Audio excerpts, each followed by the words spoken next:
Your goal is not SEO traffic. Your goal is sales. And so you should be weeding out the things that are giving you traffic and not sales, because obviously either your content is not really up to snuff on that, or your product doesn't really deliver for those people, or this is just the wrong audience for you. And so focusing on who the right audience is what allows you to kind of expand. Because if you're not making any sales going broadly, you're not going to have any money to do anything else. You're listening to Content Logistics, a podcast for B2B marketers where we explore the foundational and sometimes frustrating elements of content. We're talking to the experts, learning all their tips and tricks. We don't gatekeep here. Let's get started.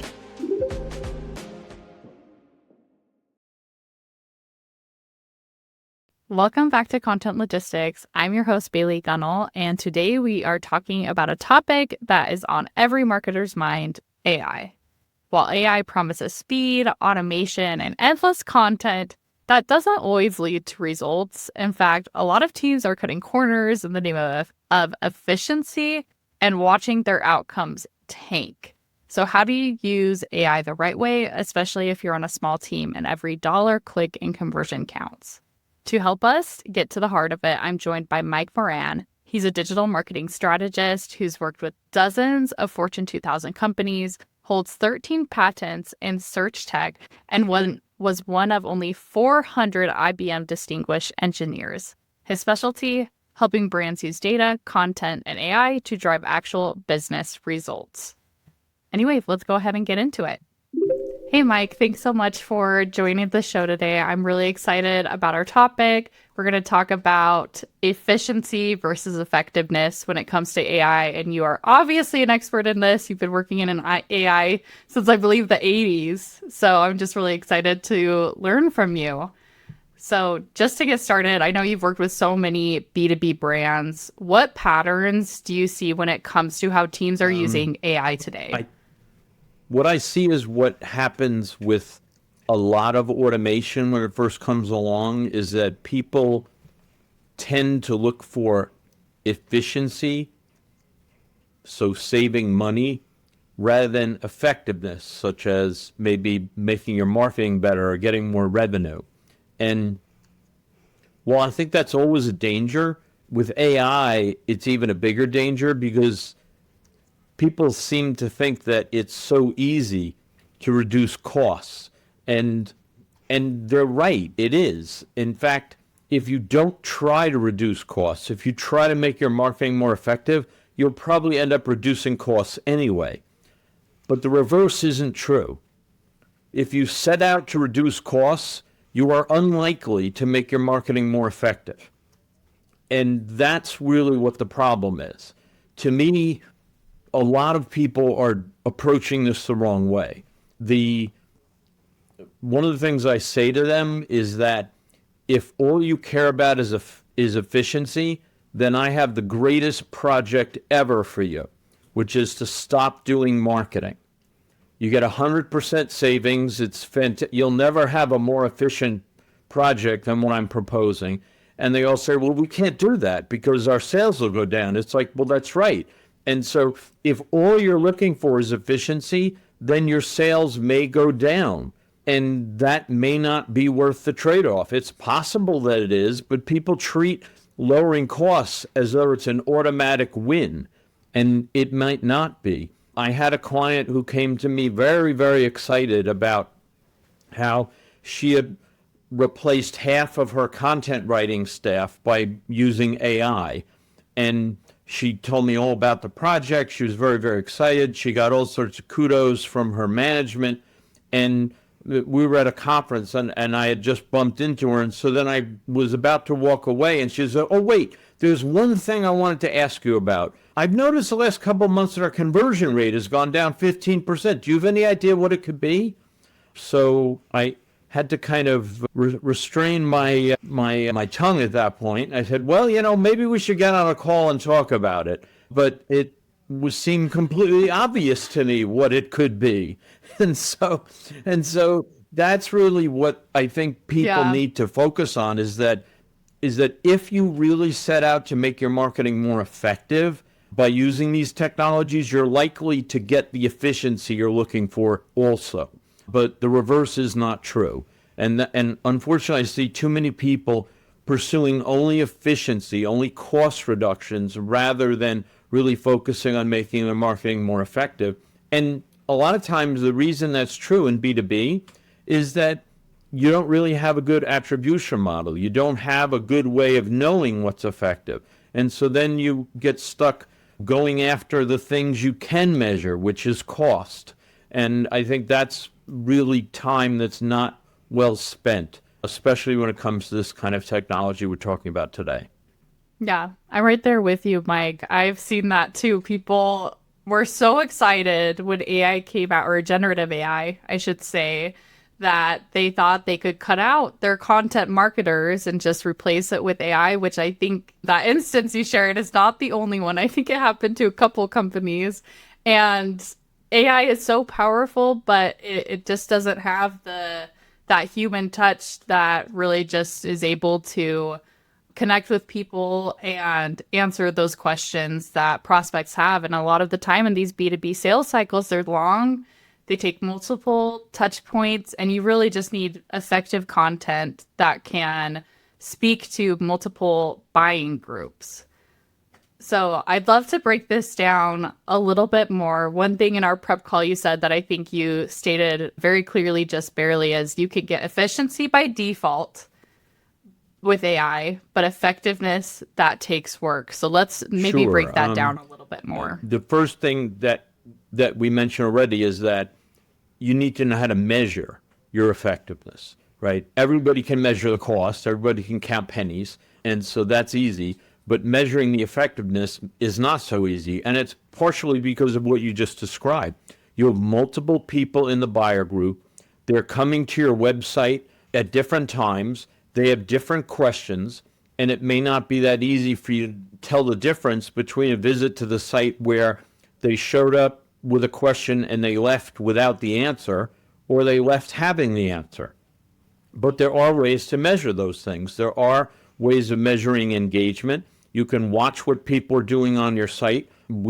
I've worked with clients to help them understand the difference between, scrolling really rapidly through the page because they're desperately searching for something and then clicking on a link in the masthead and then leaving the site. That looks like someone who didn't find their answer. On the other hand, you could have somebody who's slowly scrolling through the page reading. Maybe they click on a link in the meat of the page and go a little deeper. That looks more like someone who did find their answer. And so with e-commerce sites, it's really simple to know whether people found what they're looking for because they put it in the cart and they buy it.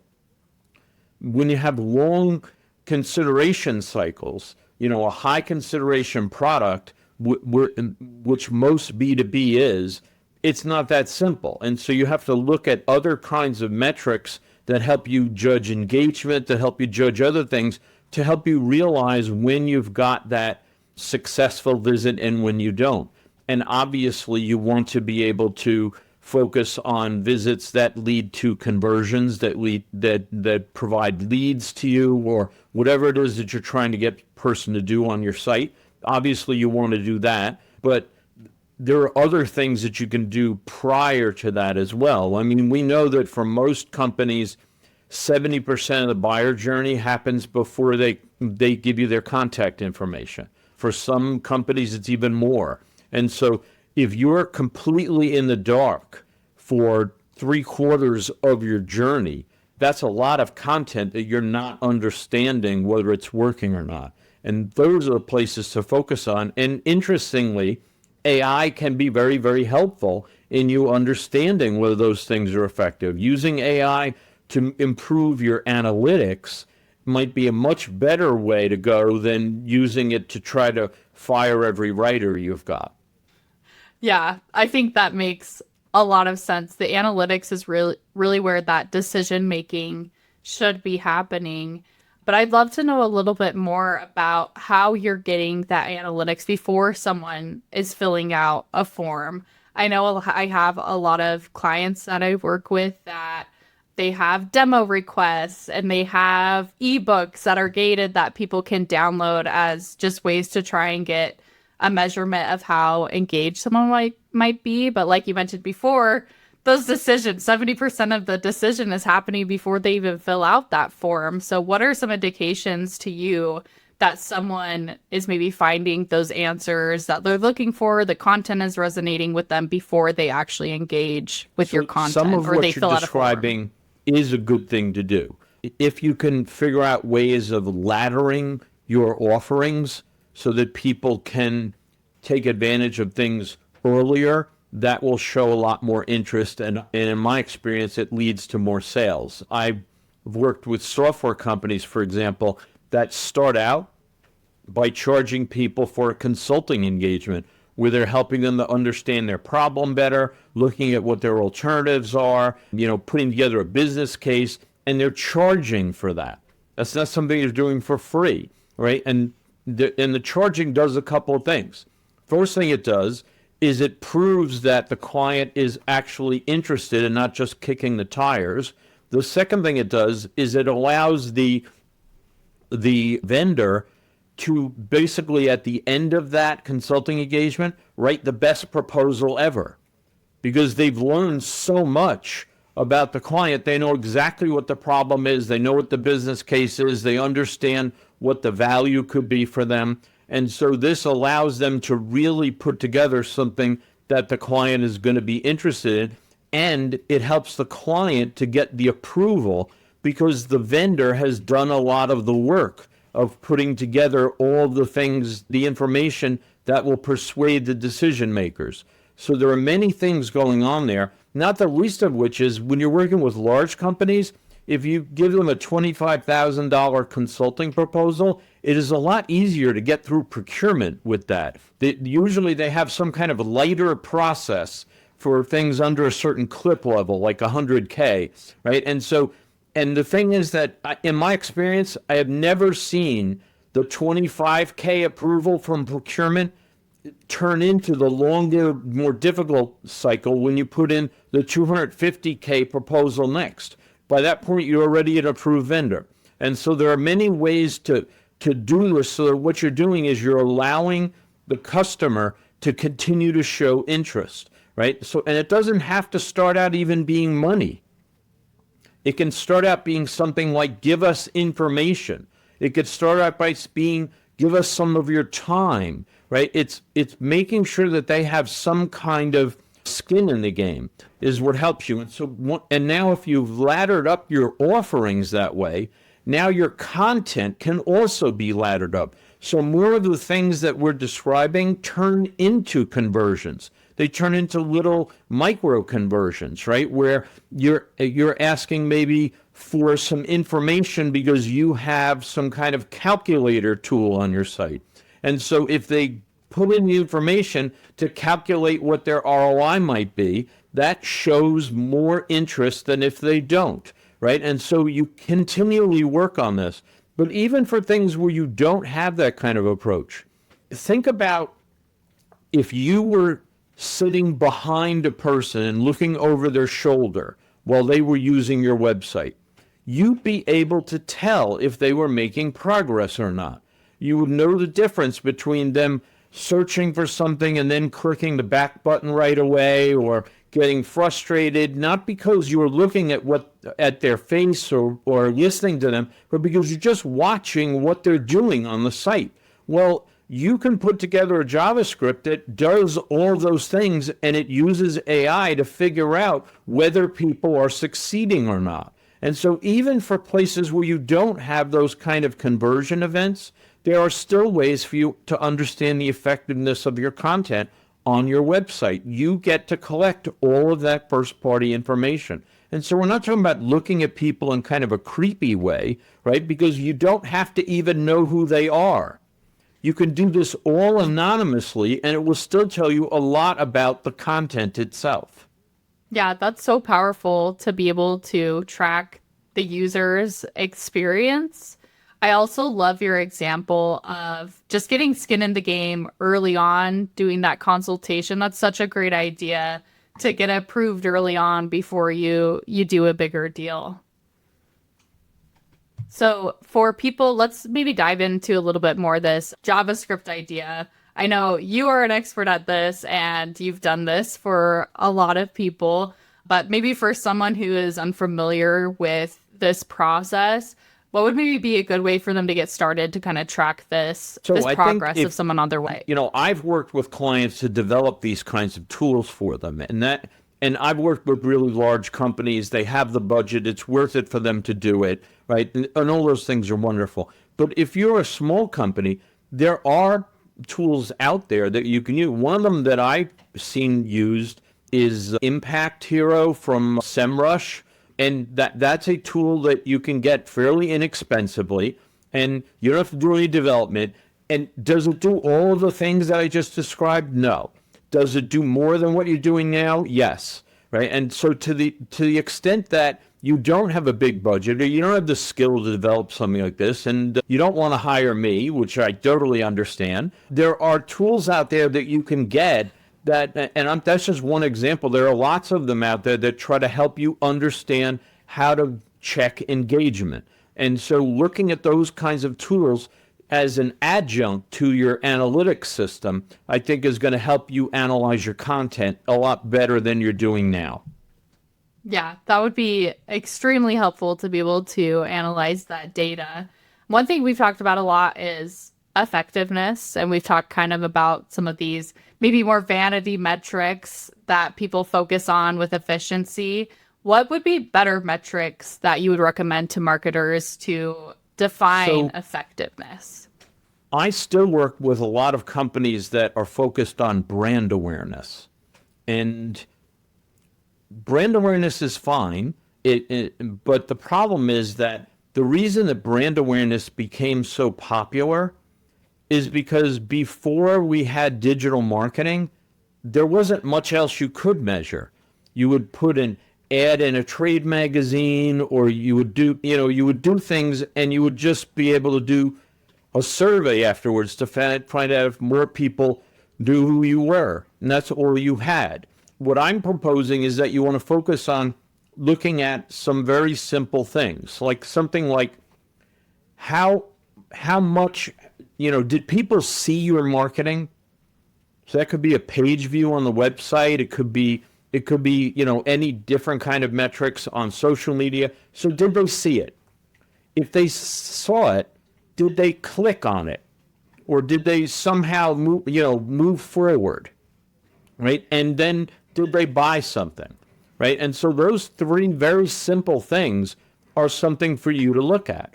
And so marketing that people don't see, not really valuable. Marketing that they see but don't really act on, they don't really engage with, not terribly valuable, right? And so even if you don't have a lot of conversions or it takes a long time to get to the conversion, you can look at whether they're seeing marketing or whether they're acting on it. And that can make a big difference in just understanding that. I mean, the truth is that if you sell something, I guarantee you that at some point the customer became dimly aware of your brand.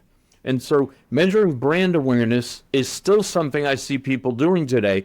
And if you are heavily into offline marketing, maybe that's the way to go. But most B2B companies that I know, that's not where the game is. The game is online, and you should be focusing on things that you can measure. It's just the same way that direct marketing works, right? If you think about people in the old days sending out a catalog and trying to understand what to do with next month's catalog, they didn't do it based on doing a survey. They did it based on which products were being offered. The boss would ask, what is it, which products are such dogs that we ought to drop them out of the catalog next month completely? Or which ones, how do we do on the ones we change the photos for, or the copy for? And so it was not A/B testing, but it was based on response. And so what I argue is that you always want to base your decisions on the response data if you can. And if you don't have response data,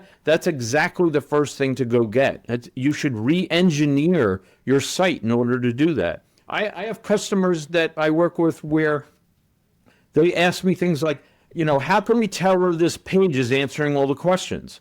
And there are simple ways to do that. Like, for example, look at what people are searching for in your site search engine on each page. If there's many people searching for the same thing on that page, guess what's a question that you didn't answer on that page? Because for every person that would take the time to put that in the search box, you're going to have 3 of them that just abandon your site. And so you have a lot of this information. You're just not using it.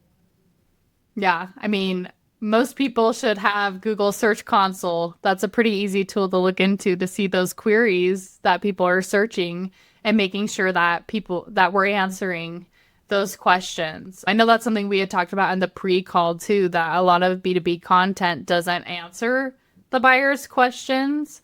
Do you have any suggestions? I mean, obviously looking into Search Console and seeing what those queries are, but any other suggestions on how people can fix that? I think that one of the things that people overlook a lot is that they're creating content to answer questions that are popular.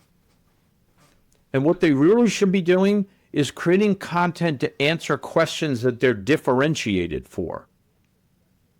Because if you answer a question that is the same answer that all of your competitors could give, but you're not differentiated for what that person really is looking for, all you're doing is educating them to the point that they can buy from someone else. And so if your content is as expensive to create as everyone says, that's why they keep trying to look for efficiency. One of the great ways to find efficiency is to be answering the questions for the people who are interested in what you uniquely do. Because then when you answer that question, you're going to be answering it in a way that your competitors can't, and that's going to cause you to move further down the buyer journey with that prospect. And that's what I think a lot of people are missing, is that you're not just looking at Google Trends or Google Ads to try and figure out what are the popular keywords. You're trying to figure out which are the keywords that if you answer that question, you're going to get a sale. And those are the things that you can focus on by understanding who you are the best fit for. And it's not everybody. I mean, if you went to my website for my solo consulting firm, you wouldn't see me saying, I do email marketing for every size client, right? It's very clear when you come to my website that I work mostly with enterprise clients, and then I focus on content areas and analytics and AI and MarTech, right? And so I'm being very specific. And the reason is because if I'm not specific, if I act like I can fix any problem, then the people who really need me won't even be able to tell that I'm the right person, right? We're afraid of being specific because we think we're going to turn off people that we'd like to make a sale to. And this is what the difference is between marketing and sales. In sales, if someone is going to write you a check to do something that you can do, go ahead and cash it. But it doesn't mean that you should market yourself for anything that you could cash a check for. You should be marketing yourself for the places where you're differentiated. Not only is that going to get you more sales, it's going to get you more sales for the thing that you're really good at, which in turn is going to get referrals because you're going to have happier clients. Yeah, I completely agree with you. I think a common mistake I see content marketers make is they try to go for the keywords that have really high volume, kind of like you were mentioning before, things that are really popular that they're searching, when we really should just niche down and get really specific about the problems that we solve. Even if the search volume is like less than 10 people a month, I think that's totally fine if you're getting to the people that need and your solution. If those are your 10 people, then they're the people you want to reach. And by the way, you don't have to stop with one keyword that reaches 10 people. You could have 100 keywords that reach 10 people, and you might do a lot better with that kind of strategy than one where you're finding people who have 10,000 people for a single keyword. It doesn't necessarily mean that you're going to get that sale. Because remember, I'm the co-author of one of the best-selling books on search marketing, and the thing that we constantly tried to hammer away at is your goal is not rankings. Your goal is not SEO traffic. Your goal is sales. And so you should be weeding out the things that are giving you traffic and not sales, because obviously either your content is not really up to snuff on that, or your product doesn't really deliver for those people, or this is just the wrong audience for you. And so focusing on who the right audience is what allows you to kind of expand. Because if you're not making any sales going broadly, you're not going to have any money to do anything else. If you can make sales going using that niche approach, as you mentioned, then you can start to ladder up and broaden what you're doing so that you can move into other areas. But everything is about cash flow. And so if you're not getting that cash flow, then there's a reason why everybody's looking for efficiency. You should be spending less on marketing if it's not working. I would think it's better to figure out how to make it work. If you could prove that every time you spent $1, you got $2 back, they'd be throwing money at you. You couldn't stop them from giving you a higher budget. Definitely. And I think that brings us back to attribution. This is one of the hardest things, I think, for marketers to track. What suggestions do you have for marketers on how to measure attribution? Maybe just how to get started with this. Industrial engineering, which is a very fancy term that means understanding user behavior and setting up processes that cause users to do certain things that you can count. And it doesn't need to be high tech. Back years and years ago when I worked for IBM, I managed big parts of IBM.com for 8 years. We had a particular consulting offering that we had, and we had a white paper about it. Now, I don't know why they never used any other color paper, but they never did. And so that white paper was something that you downloaded. And so then you would say, okay, so they downloaded the white paper. How did we know that that white paper actually caused them to make a sale? And so what we did is we put a phone number on the white paper that was nowhere else. So anyone who called that phone number had to have downloaded the white paper. And once they called the phone number, they're in the CRM system. We can track them all the way through, and we know whether they bought something or not. And so that is a perfect way of doing attribution. And what kind of tech are we talking about? You have to pay for another phone number for your call-in system? I mean, I'm saying if you think about what you're doing and you focus on building a process that allows you to connect the dots, there are many, many ways of doing that, and most of them don't, I shouldn't say most of them, but some of them require very little tech at all. There are others that maybe require a lot of technology. They require a lot of ability to do that. And you might say to yourself, well, I can never get the funding for that. They'll pay me funding to go buy ads, but they won't let me buy the tracking device. And what I always tell them, and I've said this to CFOs of large companies, so if you had a job offer for a company and the way that they knew whether they had a good day or not is they counted how much money was in the drawer. And if there was more, that was a good day. And if it was less, that was a bad day. Would you take that job as a CFO? And they all laugh at you and say, what are you talking about? You have to have an accounting system or else you have no idea what's going on. I'm like, guess what? This is what job you gave your chief marketing officer. No system at all to know what's working, what's not, no way of tracking what's going on, and you won't give the money to build that. I mean, if you walked into a company that had no accounting system, wouldn't that be the first thing you did? And do you think you'd make people justify it to you in order to build that? It's crazy. That is a really great example. I mean, I could imagine any company not having an accounting system. So when you put it in that term for marketers, we really do need a system too. If you have a bad year and the CEO is around the table and saying, okay, we have to have a 10% budget cut for everybody, then what happens is the manufacturing person pipes up and says, okay, we can definitely do that, but I can't cut anything from existing operations. The only thing I'm going to be able to cut is us retooling the plant for the new product that's coming out. So that's where the cut has to come from. And the CEO says, no, that new product is what's going to turn our sales around. Don't do that. No cut for you. And the salesperson pipes up and says, hey, I'm a good team player. I can cut 10% too. But you understand that even if I cut the dumbest 10% of salespeople, our sales are still going to go down another 4%. Are you okay with that? No, no, no. That's the bad sales is what got us here. No cut for you. And then the chief marketing officer pipes up and says, hey, I can cut the 10%, but our brand awareness is really going to tank.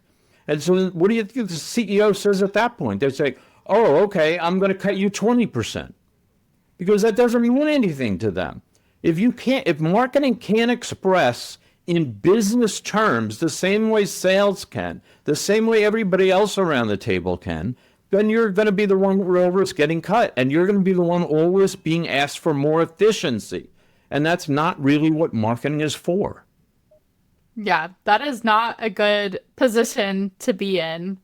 I think a lot of the time too, I have to reframe things for the clients I work with. Like when it comes to SEO, for example, a lot of them are so worried about what are we ranking on?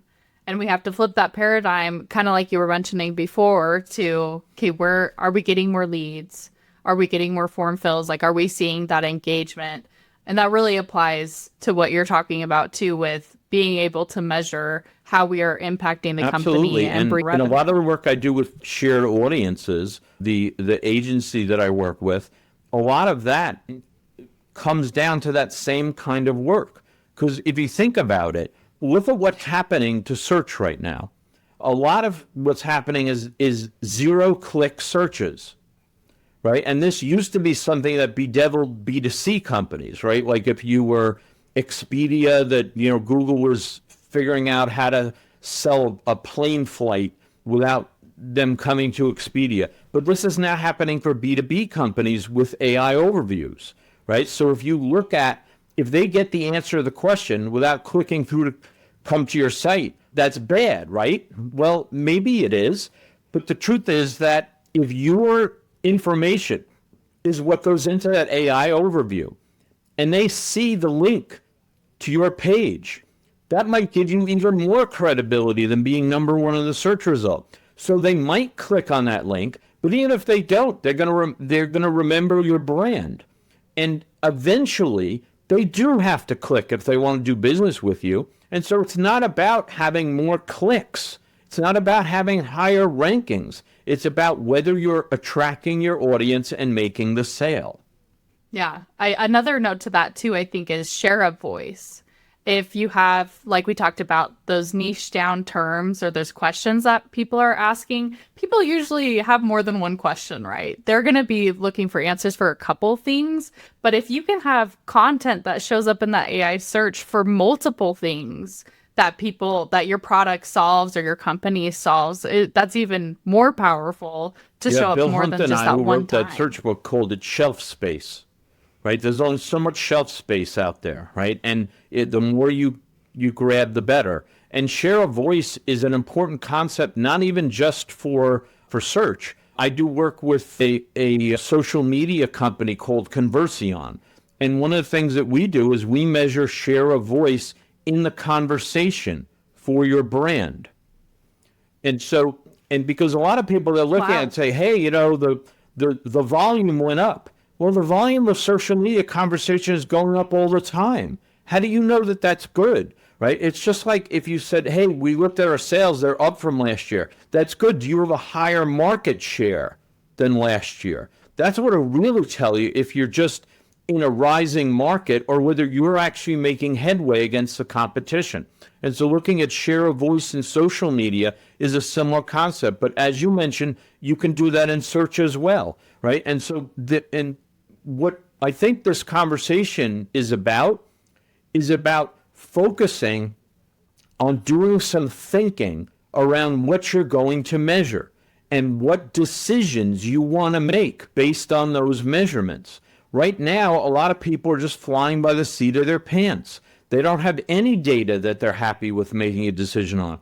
If that's where you are, you need to be in the CFO's office and explaining to them that that's not the way that you're going to succeed. You have to figure out how you're going to measure this so that you can make data-based decisions. It's not only important now for you to make decisions, But if you think about where AI is going, you're going to be really behind the eight ball if in the future your competitor not only has that data to make the decisions, but can actually automate those decisions so that the AI is taking action based on the data without a person even necessarily being involved. The person might just set up the playbook that says, when you see this pattern, I want you to do this. So if you see somebody who drops something in the cart, and they abandon, I want you to send them an email, right? That's a really simple one that we've been doing for years because that's a rule. But what if you're doing something that's a lot more nuanced than that? You can put together a playbook, and now all of a sudden it's not just you're behind because you're making worse decisions. You're making worse decisions, and your competitors are acting faster on the decisions than you can make. So even when you inadvertently make a good decision, you're slow. And so these are the things that we have to be focused on. This is where marketing is going, and we can either be part of it or we can watch ourselves go out of business. Yeah. I feel like at this point, if you don't know how to use AI, you can't market yourself at all. It's just become so big that you're going to be behind so quickly if you don't figure out how to use it. But the fuel of AI is data. And so if you're not putting your data in place, if you're not gathering this data, if you're not using it in a way where you're testing your decision making based on the data and you're proving to yourself that the data is leading to good decisions, if you're not doing all those things, all the AI in the world will not save you. You nailed it on the head. Data before AI. You nailed it. So let's talk a little bit about how people could realistically put this in place. So the first thing we've talked about is getting good data in place. I think we've already talked about a few strategies on how people can do that, unless you want to add anything else. But let's assume they have a good data strategy in place. They have a way to track things. What would be the next step of using AI to drive impact? If you've got the data in place, the first thing to be doing is to be making better human decisions with that data, right? And part of it is making the decision faster, but part of it is also implementing it faster. Like suppose you have a website where you can make changes every day. You've got automated testing, you've got an approval process that's streamlined. You can make changes all the time. So you can be constantly doing A/B testing every single day. If you've got that, suppose you can make a change every day and your competitor can only make a change once a month because they're tied up in all these manual processes. Well, you'd have to be 30 times dumber than them to fall behind, right? Because you're going to be trying so many more things than they are. You're bound to stumble into something faster than them. And so the first thing to be doing is to be focusing on using the data to tell you when your experiments are working. The second thing to be doing is to be making those experiments run faster and faster and faster. And the last thing to be doing is getting your site to automatically respond. So when we talked about looking at those kinds of engagement data, well, if you start to see, for example, that everybody on a certain page goes, not everybody, but 40% of the people on a certain page go to another page before they convert. Why wouldn't you put something up on the screen to kind of lead them to go to that next page, right? And that could be something your website can do automatically. Like we talked about putting that JavaScript on the page that collects analytics. Well, the JavaScript can put things on the page for the user to see as well. And so all of these kinds of things are ways for you to get your website to start to be more responsive to your user, right? We've gone through this whole history of responsive design where what we think responsive design is making your website respond to the size of the device it's on. Well, great. I mean, good job. I'm glad you did that. But how much better would your marketing be if you were responding to what the user is doing? How much better would you be if you saw a whole cohort of people that were behaving a certain way and you knew how to get them to be persuaded just a little bit more, because that's really all we have to work with. You could either get more people to see your marketing, or you can make your marketing more persuasive, right? And so we spend so much time trying to get more people to see our marketing and so little time trying to understand how to make it more persuasive. But if you have data that lets you run experiments that tells you when your marketing is becoming more persuasive, now the AI can start to do things automatically on your site so that it's not waiting for a human to look at the data and make a decision, because the human has already said, when you see this pattern, this is the kind of action you should take. That's where marketing is going. That is incredibly powerful. Would you say there's a minimum amount of traffic in order for the data to be valuable? There is a minimum amount of traffic for you to be statistically significant. But here's what I'll tell you. If you have a site that gets a very low amount of traffic, it just means you have to wait a lot longer before you get a decision. And there's something else I'll tell you. I don't think you necessarily have to wait until you get to statistical significance. Here's why. If you're doing a lot of experiments, suppose instead of waiting till you got to 95% confidence, suppose you started making decisions when you got to 80% confidence. Now that means 20% of the time you're going to be wrong instead of 5%. So that doesn't sound great, but you know what? If you keep doing testing, you're eventually going to figure out that that was wrong. Because you're not going to hit that 20% error on every test. You're only going to hit it on 1 out of 5. And so if moving faster gets you to a better place than being less error prone, you might want to make that trade-off, right? Because all this is about effectiveness, right? It's what makes you more effective, what gets you to a better decision faster that will convert more prospects. That's what this is about. And it's not about some kind of religious perfection in analytics that says the rule is you have to wait till you get to 95% confidence before you do anything. That's not true.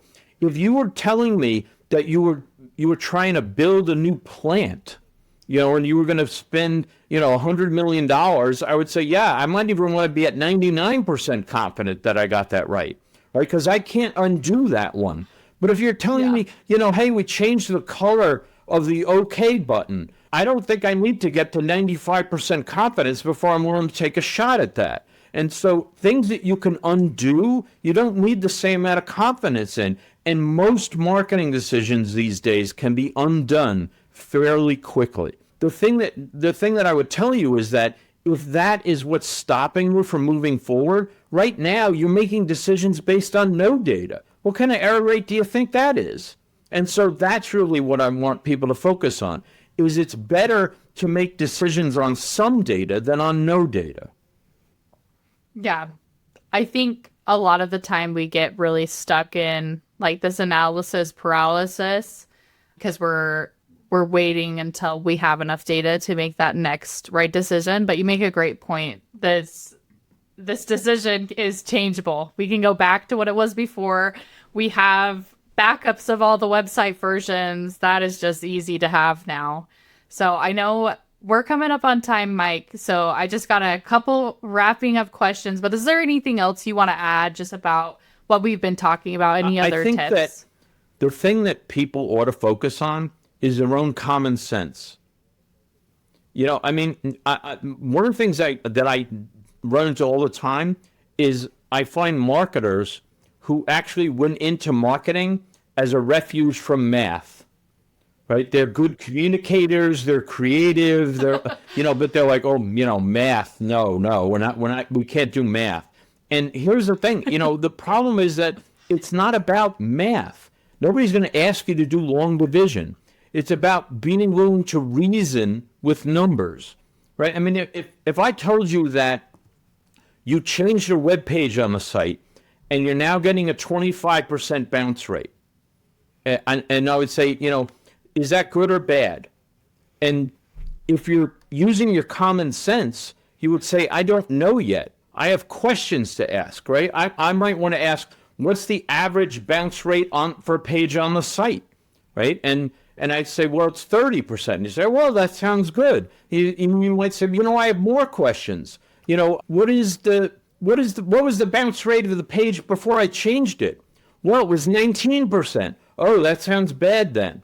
And then we say, well, how many people have you had come to the page that bounced? And I said, 4 people visited and 1 bounced.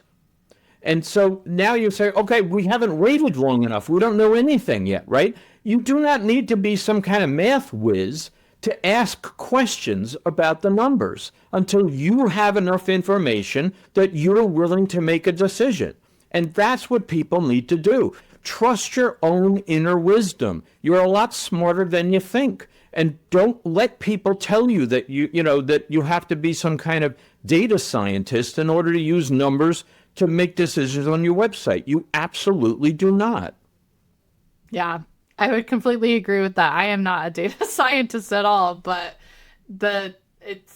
we do have so many tools that make it a lot easier to find the truth in the numbers, and it is a lot more accessible now than I think it's ever been. So now for my favorite question, Mike, what is your biggest content marketing ick? It can be related to something we've been talking about today or something totally unrelated. Just what's something that really bothers you that you see? Well, this is something that I was actually taught by the co-author of our search marketing book, Bill Hunt.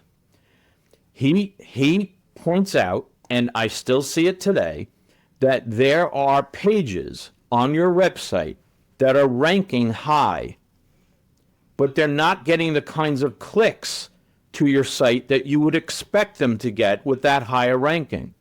And what that means is that the snippet and the title are not causing people to click. It's being seen, but it's not being clicked. And people spend so much time trying to make pages rank that aren't ranking, and they spend so little time trying to juice the click rates of pages that are ranking. And that's by far the easiest thing to do. Man, yeah. Optimizing a page to get people to click is way easier than creating brand new content. I love that. That is such an easy, actionable ick, I would say. Let's stop doing that. But the reverse is just such an easy adjustment to make. Great. Well, Mike, where can people go to learn more about you? I work with shared audiences, so you can visit their website. I work with Conversion. You can visit their website, and you can also find me at mikemoran.com for my solo consultancy. Perfect. I'll make sure to attach all those links in the show notes so people can find you. But thank you so much for this conversation. I learned a lot. I know I have lots of things in my head of just ways I want to adjust the way that I approach data to be more effective. But again, thank you so much. Thanks for tuning in to another episode of Content Logistics. Make sure to subscribe to the show so you don't miss the next episode. Bye!